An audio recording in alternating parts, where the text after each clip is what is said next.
I feel so distraught this morning, it's unreal. A really good friend of mine from the UK said to me when I told him what was going on, just try and help as many people, Shani, as you can. So I thought, okay, I ain't got the money to help people, but what I do have is a brain and a mouth and a voice. So I called Food for the Poor this morning. A very big organisation here, owned by the Foods, which I'm totally disgusted and feel heartbroken by the conversation I just had.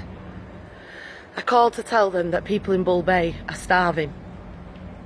We found out that some people in Bull Bay have received food and others haven't.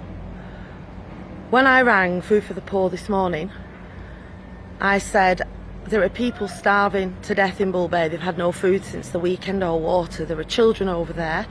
I am a British citizen living in Jamaica and I would like for you to help them as a charity.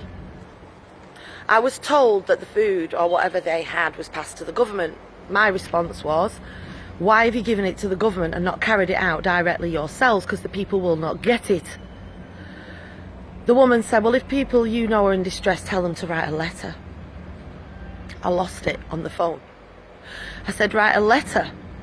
These people are not going to die from corona, they're going to die from starvation. And you are one of the biggest charities in Jamaica, and the Foods have made so much money off people with their businesses here that what, is this just a front now, this charity? You receive funds from the government as a non-profit, and there are people out here starving on the island, and you want to tell me that people need to write a letter? This is a crisis on this island. Yesterday I was really calm, but we need help on this island. Because we're not going to die from the coronavirus, we're going to die from starvation and lack of water, and that will be me included if we don't get some external help, because it hasn't affected the area that I live in right now. One area is locked down, but the plan, we don't know. Every single park could be locked down, and I can be in that position within the next few days. They have banned any pubs, any nightclubs, any private functions, any funerals with over 20 people.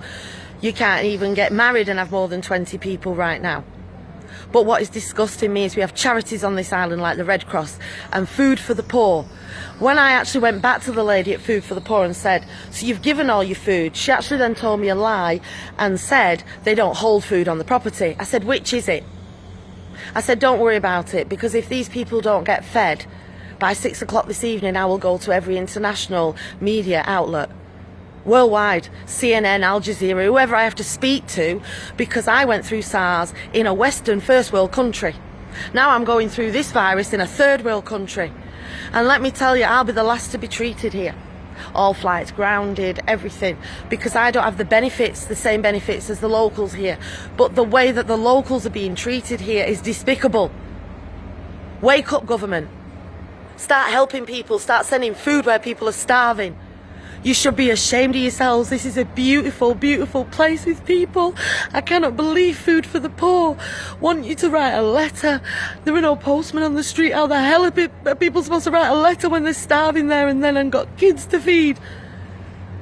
We are a disaster area. We don't even have nurses, enough nurses. We're having to fly nurses in from Cuba. So we need help, and we need it now.